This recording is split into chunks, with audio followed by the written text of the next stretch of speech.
I guess they realize, especially when it comes to this, that if they want any chance of being recognized in game development as a legitimate platform in the same way that Unity and Unreal Engine are, they need to step up their detail. They need to step up their lighting game. There is no conceivable way that Roblox can attract an audience of game developers outside of people who already have been in love with Roblox for years without making the platform seem more serious.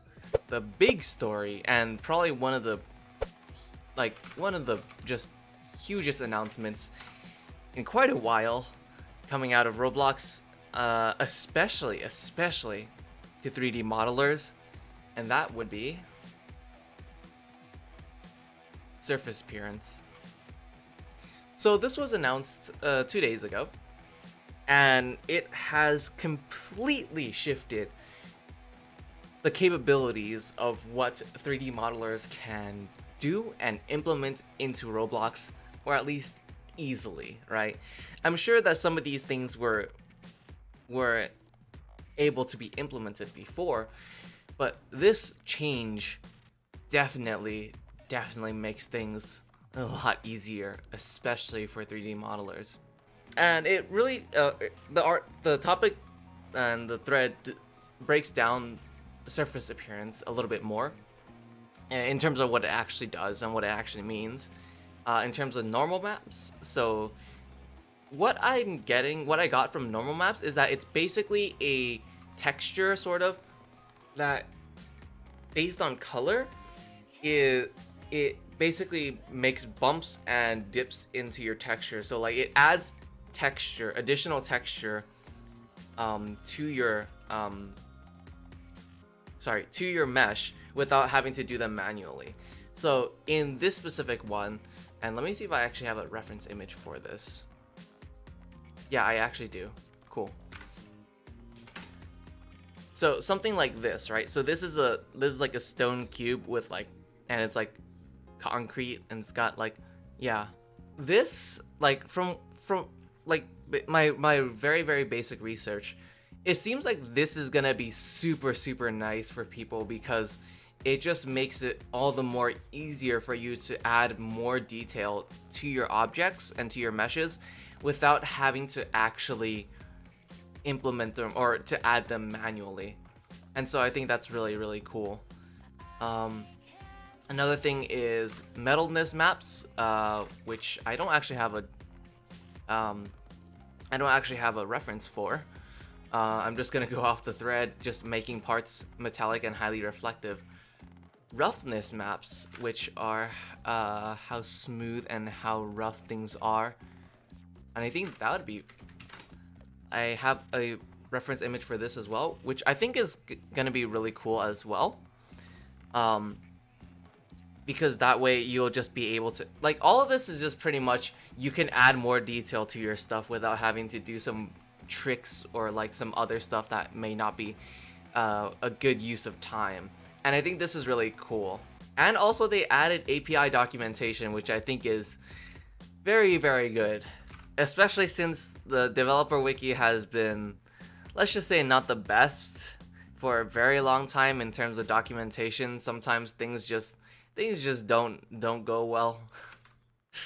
It's like there's so much stuff that's still sort of missing, or like it's not exactly it's not really on the wiki, but it's like sort of public knowledge, and it's kind of a mess sometimes. But yeah, this is really cool, and I'm really excited about this because it just seems like there's going to be so much that you can do with the additional tools.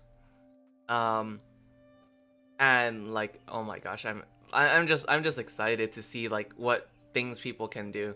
And most of this, I would say, is more of a gift to 3D modelers and people that do showcase games, more than it really affects the vast majority of Roblox game developers. But either way, I think this is really cool. And the reason why I decided to bring this up in the first place is, well, mainly because of the fact that I think in terms of what it actually means for Roblox, I think one of the big things that Roblox has been pushing for a very long time is just basically trying to update their engine as fast as possible, especially when it comes to the visuals, right? Like, programming wise, they're still working on Lua U or Luau. A lot of games are gonna have a ton of badly made normal maps and claim and make everything look wet and shiny and claim it's realistic. Yeah, that I mean, when you give tools to everyone, you have to expect that not everyone is going to use them well. That's just sort of a fact of life that you have to accept. But for the I don't know, like the 5% of people who know how to use normal maps and other things like that and know how to use them well and know how to implement them into like their games properly, I am like super hyped. But yeah, it seems like Roblox just in general for the past couple of years has been really pushing this angle of we are trying to become a serious game development platform. Um and I think they're starting to get somewhere. They're not quite there yet. Admittedly, right? When you hear about game development engines, you hear about the two big titans, right? You know about Unity, you know about Unreal Engine 4. Or it might be, is it still Unreal Engine 4? I don't know, maybe they might have moved on. But Unity and Unreal Engine are the two titans of the industry. And what a lot of games are built off of currently, especially Unity, because it's just so accessible to a vast majority of people. Um, there are some smaller ones on the side. I've tinkered around a little bit with one called Godot or Godot, and I think that one is pretty cool as well. Um, but there really just isn't anything currently out there that is a true competitor to Unity or Unreal Engine. And so I think Roblox as a whole is trying to not only reach a wider audience um, by trying to promote better looking, higher fidelity, and just more engaging games, but also trying to put itself on the map as a legitimate development platform. And I think it's sort of unfortunate that you can get that Roblox is in this situation where literally if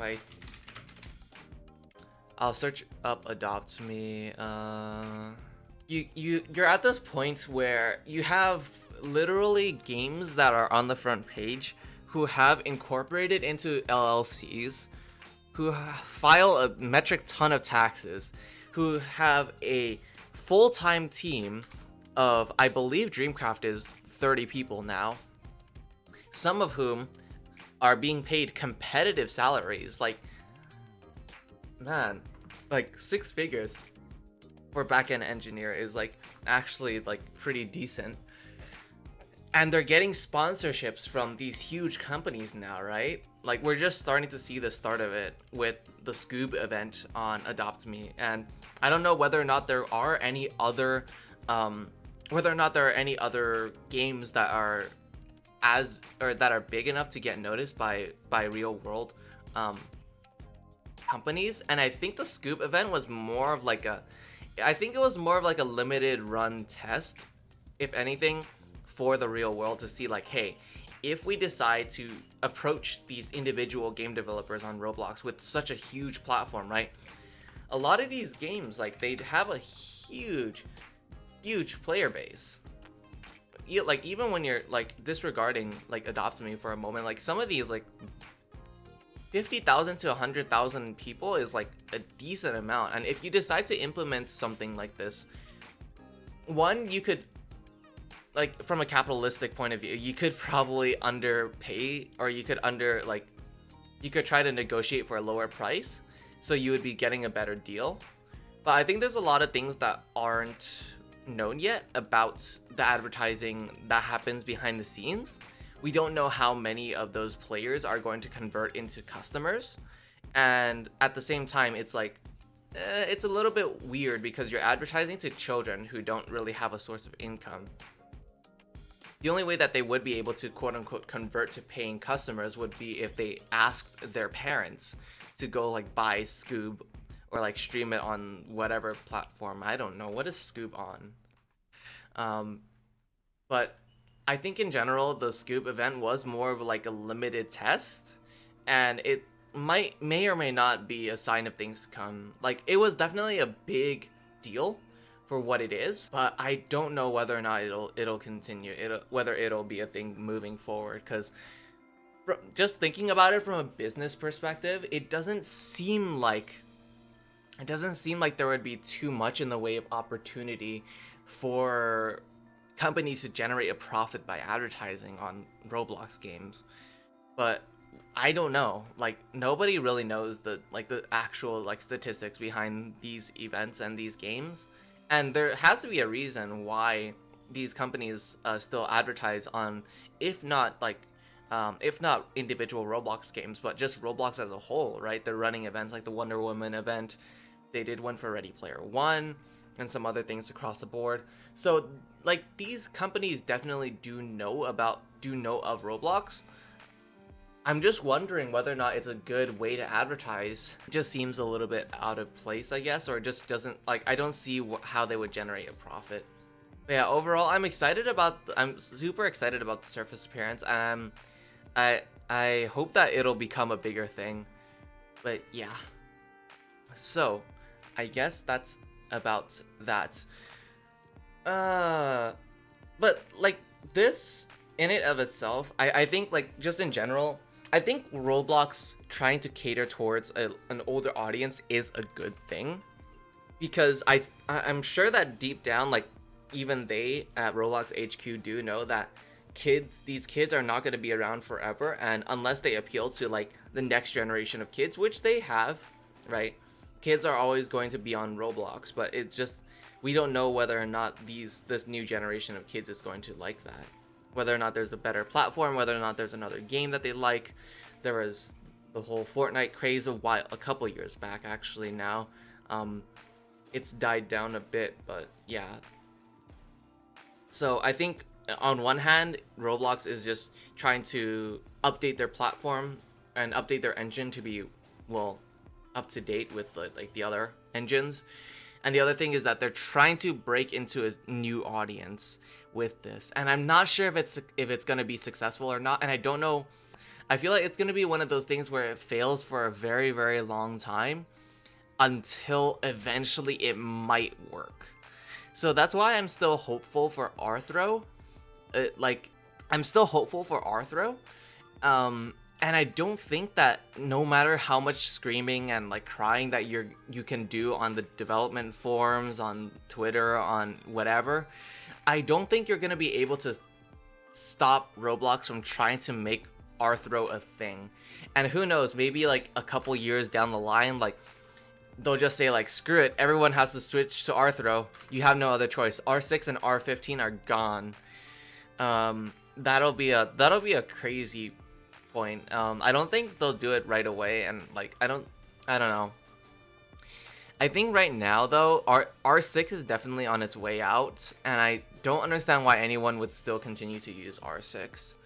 The vast majority of things that I've seen, like in terms of like, oh, why you would continue to use R6, is mostly legacy stuff and just ease of use, like convenience stuff. I know that like the vast majority of Roblox community, like Roblox aviation community places do use R6 because most of the planes that are developed only work in R6. And I think that's a shame, because I feel like R15 is just a huge step up. I do not understand why people dislike R15.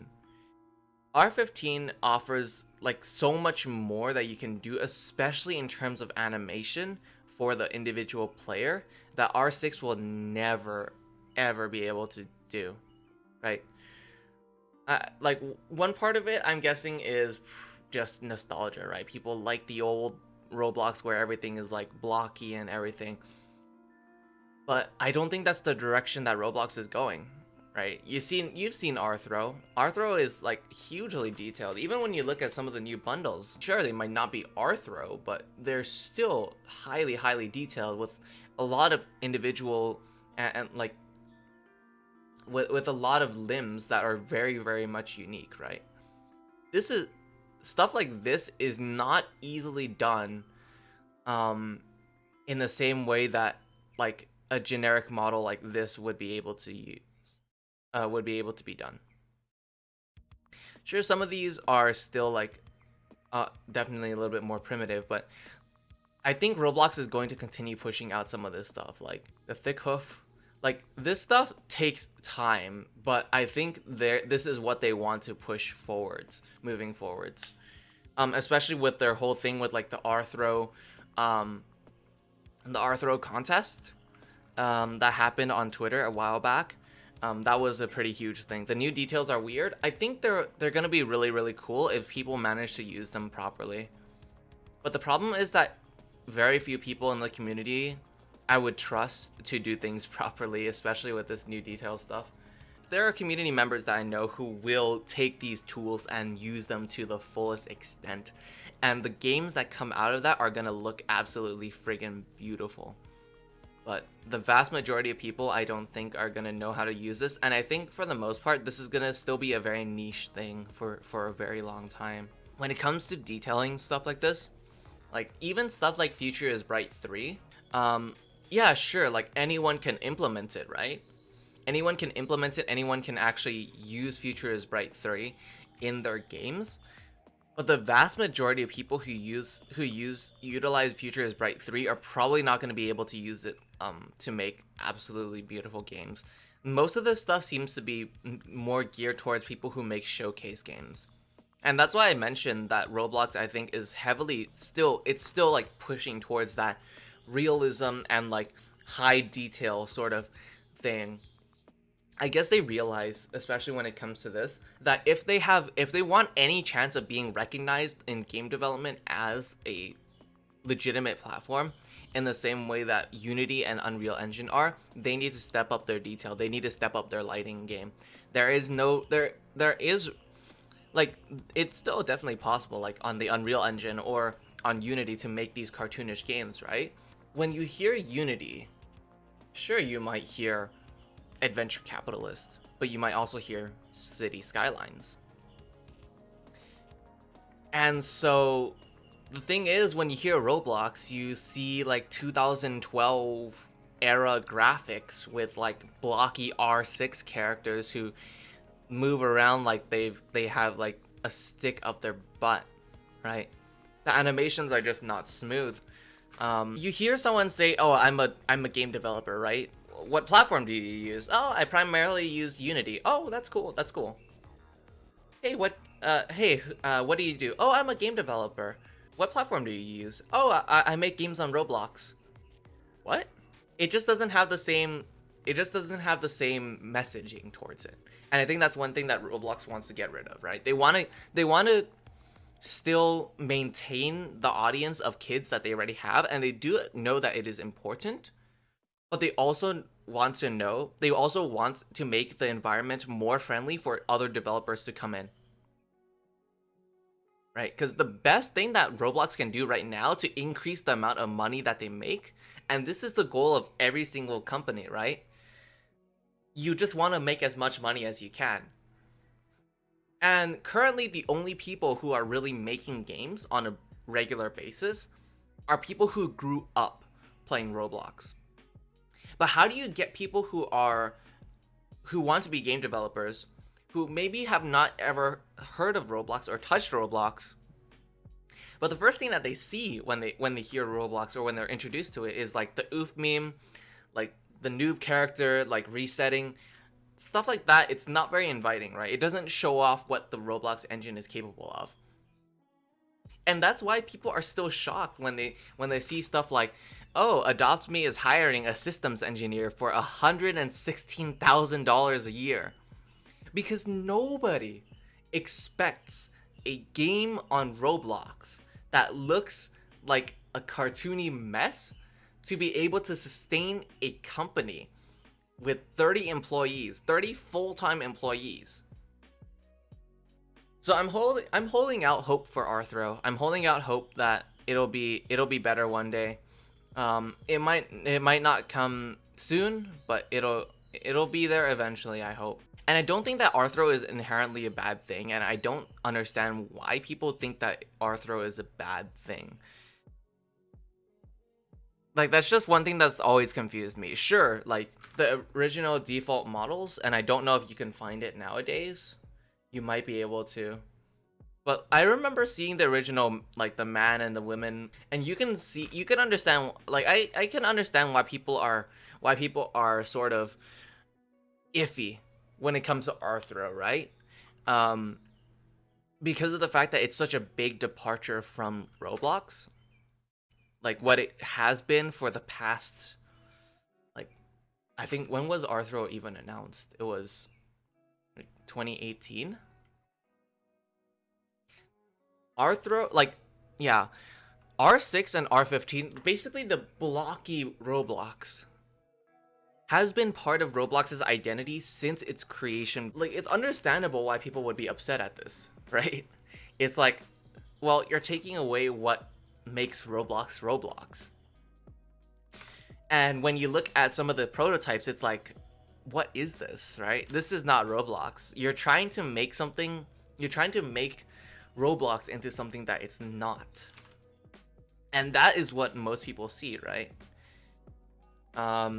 And over time it has evolved eventually, but still it's in its very, very early phases. But I think no matter what, Roblox is going to implement Arthro whether you like it or not.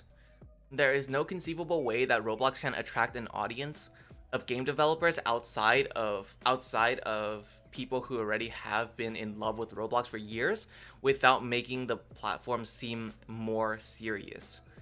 And it kind of sucks because like Roblox has always been that one platform that's like not so serious and like sort of cartoonish and like for kids.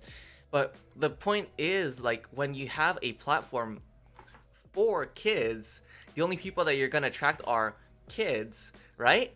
So it's, you can't really advertise, you can't really push them to do much because they don't earn money. They don't have really income to spend. Yeah, they can ask for mommy and daddy's credit card, but they don't really spend too much money on their own. So I think in general there's a huge disconnect between the community right now, who just wants like Roblox as it is currently, and they just want better Roblox games. But then there's also Roblox who um wants to push towards more graphic fidelity and realism and like all this fun stuff that you can do with texturing and 3D modeling. It's not going to mesh well, but it's something that we probably will have to accept as a reality at some point in the future. I don't see Roblox going back. I don't think that Roblox is going to say, oh shoot guys, we screwed up with Arthro. Like, we spent 4 years, or like we spent like 3-4 years working on Arthro and like nobody in the community likes it. And like it's very easy to think that there's gonna be a day where you won't be able to create a character. Like your default character is gonna be Arthro. I'm not sure whether or not that'll be a good day or bad day, but it's what it is going to be a reality at some point. But yeah, that's basically the Surface Appearance update in a nutshell, and why I think that it's so important for Roblox, and for us to take note of what's going on.